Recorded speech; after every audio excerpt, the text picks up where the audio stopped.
Just gone by, the convener for the Pensioners Bondholders Association just addressed the gathering. They were here this morning to picket against what they call injustice. They just sang the national anthem because they say that the finance ministry is trying to rope in their pension funds. They've been asking for exemption from the DDE since its inception, but they are not getting that. And this morning they came here to picket against the decision by the finance ministry not to exempt them. We'll try and speak to a few of. What exactly are you asking from the ministry? We want the government to have total exemption of pensioners who have invested in government bonds. We were told, I was told by my two banks, that it's the safest. And I work hard and save and bought government bond. And what we're saying is that total exemption, nothing less, nothing more. We still want very simple, total exemption from DDEP. Even if government gives you new terms, you still won't accept. That is the only term we understand. Total exemption. You've exempted pensioners, you've exempted pension funds. We are pensioners. Take us out. It's the same logic. What if the government does not exempt you? We say we'll be here tomorrow, so come and interview us tomorrow. Very agitated pensioner bondholder who is part of the Pensioner Bondholders Forum. They want complete exemption from their domestic debt exchange program, and if that does not happen, they will continue to picket here every morning until the ministry listens to their plea. What if government decides that it will not exempt pensioners? We will sleep here. We will sleep here. Is that even possible? You will see it. With our mats and our coal pots, we'll come and sleep here. The investment I made is what I used to buy my drugs. I don't have a salary. I have paid my dues. Why do you have to use my pension money? What are you doing? You say sacrifice. And it's only pensioners, a responsible person, will say that we use pensioners' money for their animal called domestic debt exchange program. What sacrifice have they made? This is wickedness. What is this? And the most annoying thing is they did not even engage us. You not ask anybody anything.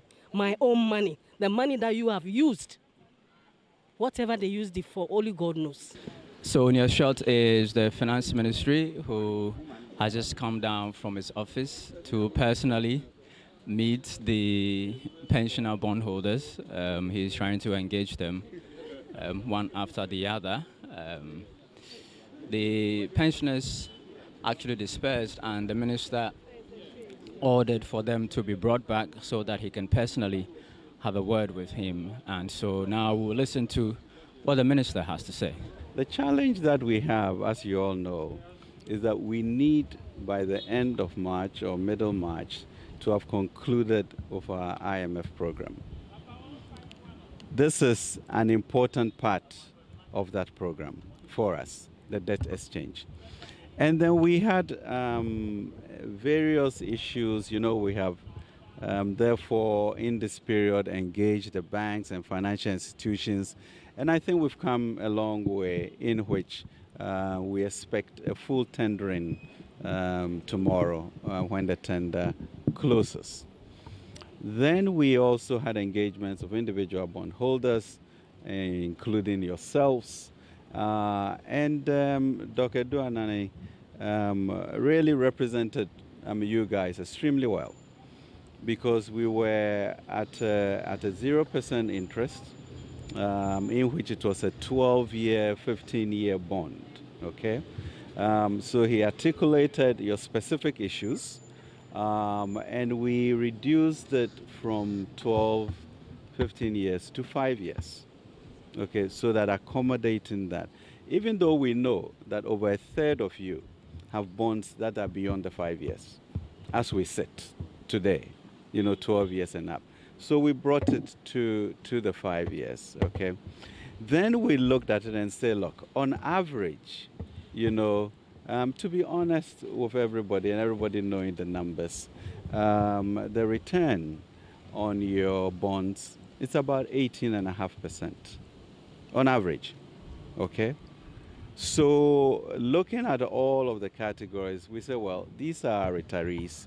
Let's include those 59 who will be 60 this year and give them 15%. So the fight that we are presumably fighting here is the difference between 15 and 18.5%. The cost of that may be that we may not get an IMF clearance. And then your issues of inflation, capacity to pay, takes on a different hue. In response to the minister's plea, convener for the Pensioners Bondholders Forum, Dr. Edu Anane Entry, explained why the terms offered by government are not good enough.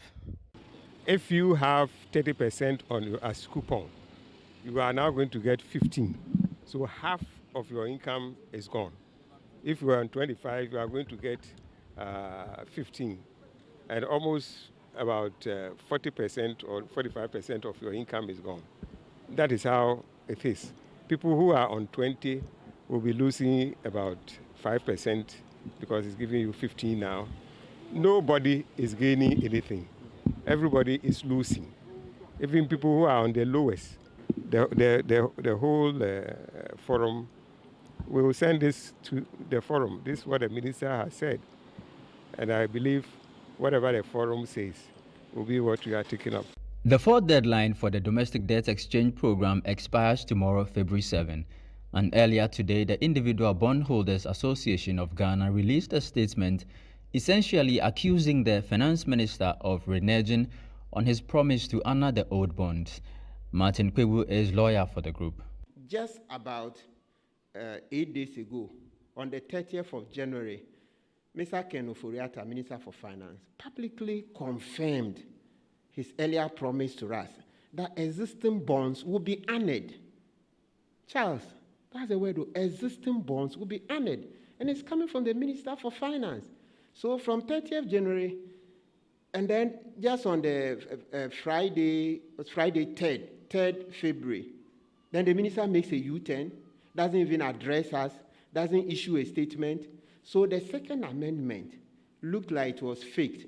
So when it even came out on Friday evening, some said, no, forget about this, and it's a draft. Yes, because that U-turn couldn't have happened. Monday, at least, the official confirmation of honoring existing bonds came. So Friday, there can't be a U-turn like that without any explanation to us directly. So the statement is even very mild. It tells you that Ken Ofori-Atta doesn't know much in governance. He doesn't know much. You can't treat people like that. He's trying to use scaremongering tactics. That's not governance. These bonds and the coupons are what we depend on to pay rent, to pay school fees, buy medication, to eat, that's to live on, etc. So when you bring in any policy that seeks to deprive people of these bonds, in order for you to go get an IMF program, and especially so that you also go ahead with your developmental project, it means that you are killing human beings in order to apparently develop. That's not development. From the Finance Ministry here in Accra, Charles Osukumi for Citi News.